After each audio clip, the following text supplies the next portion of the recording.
This is the Aftermarket Radio Network.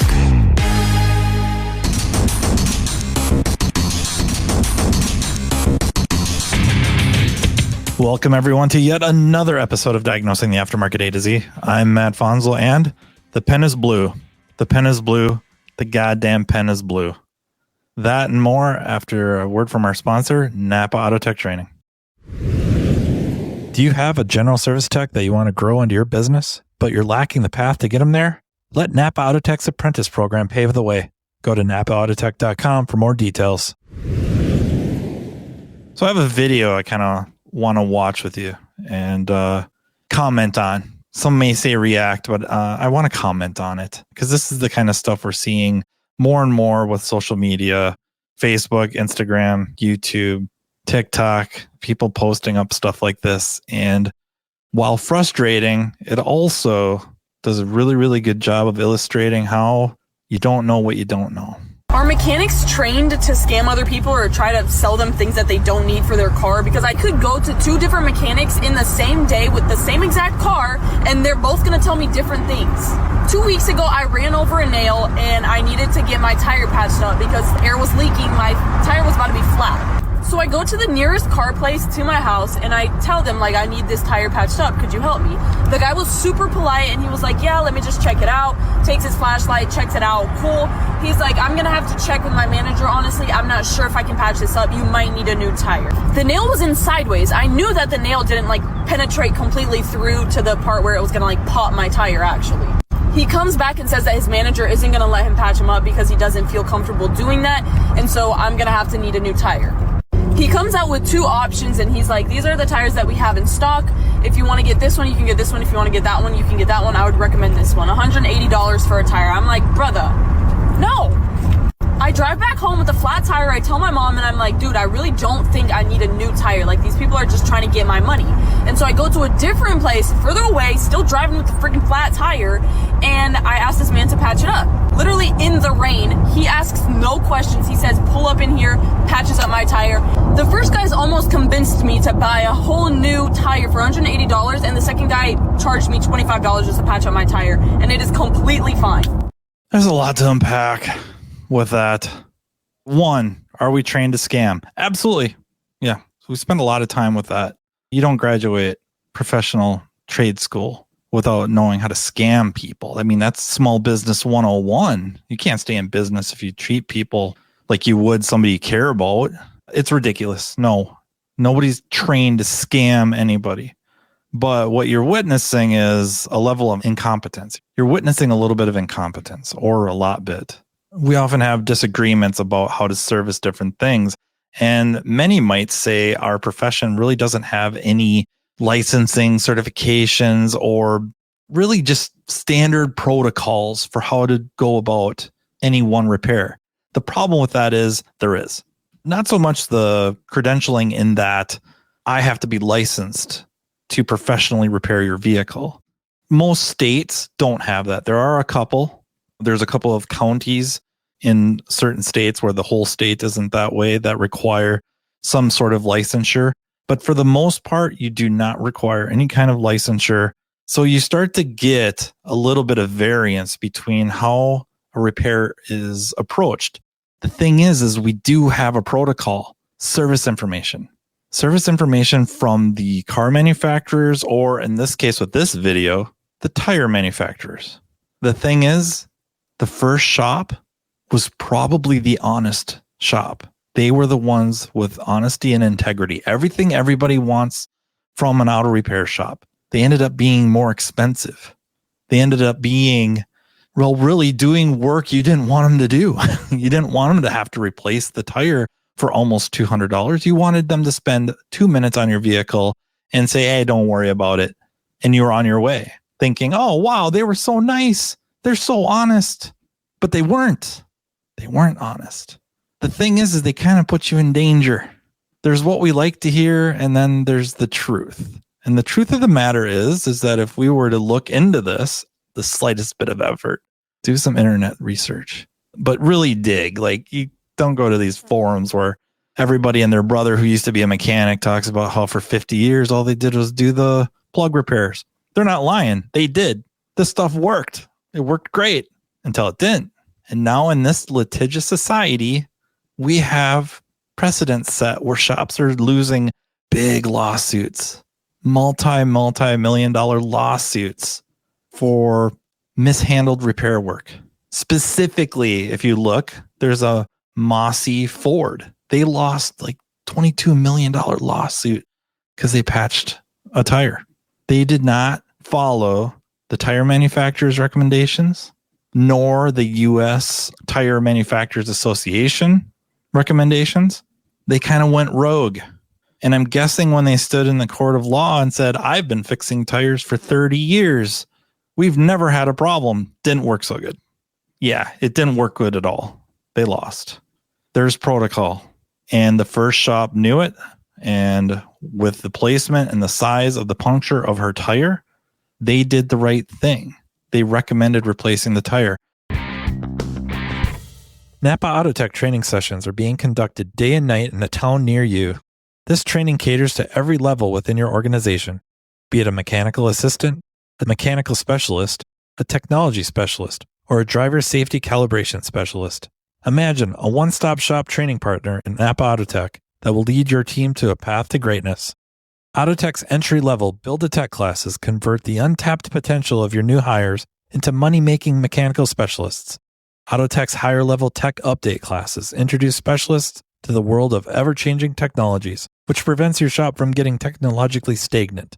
Remember, if you're not moving forward, you're falling behind. And, turning to the front of the store, the Autotech Service Advisor class is an awesome way to hone your client advocate skill set, ultimately benefiting the customer through an improved vehicle repair experience. But it doesn't stop there. Imagine an electric vehicle class that takes your specialist well past the mundane, yet necessary safety topics. Well, it's here.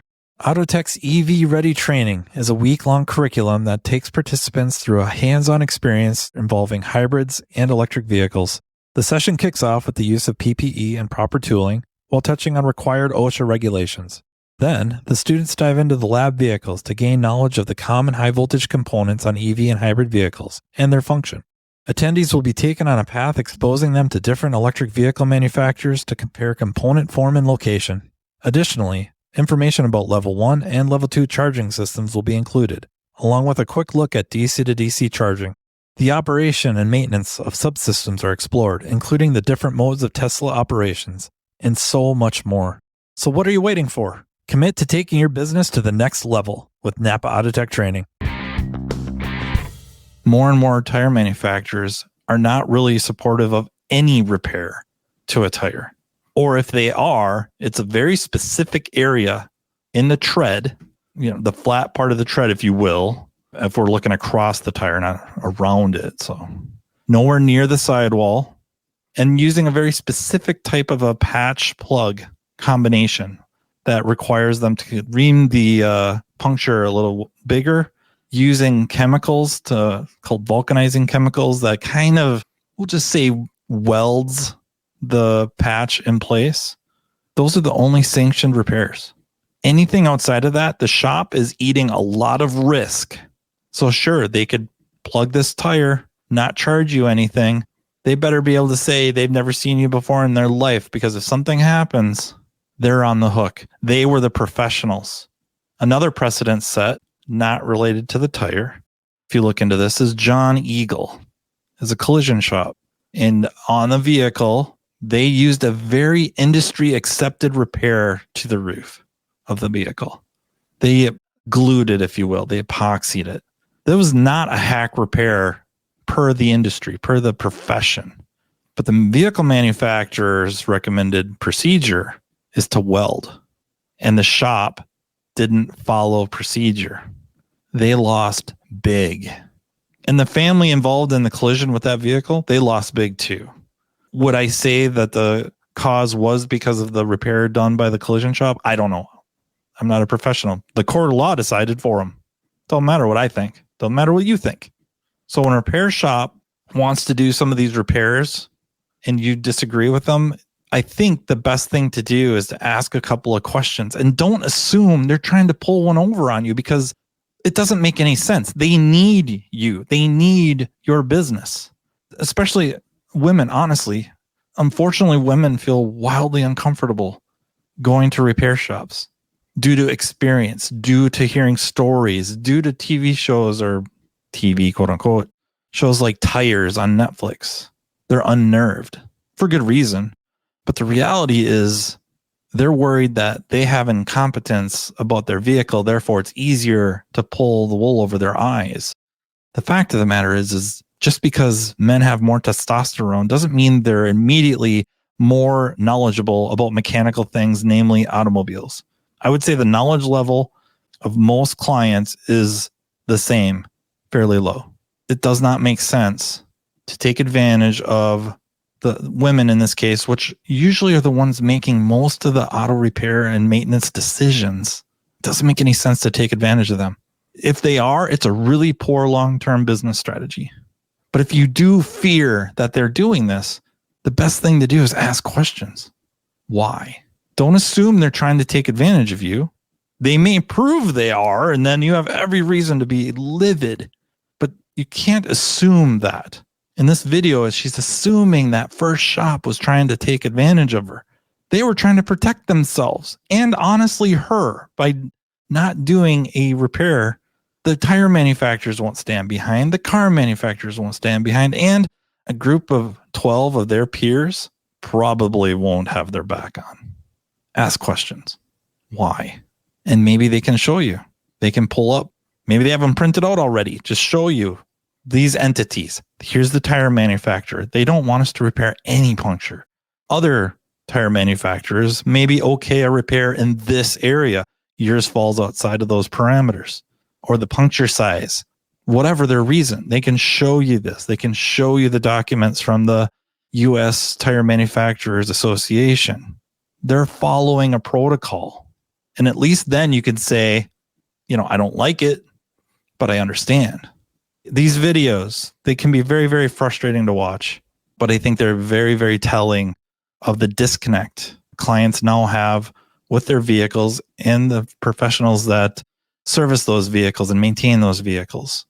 We also have a big issue with incompetence, which helps drive that disconnect. Long-term answer is we got to educate ourselves and we got to press for others to educate themselves. And if we hear about shops doing repair work like that, to maybe bring up to them the danger they're bringing onto themselves and their clients. Also, if they're going to do that, for crying out loud, don't trash the shop that's trying to do it right. What sense does that make? Oh yeah, shop A that's following a protocol set by the manufacturers. Yeah, they're taking advantage of you. One, as a consumer, that should sound ridiculous.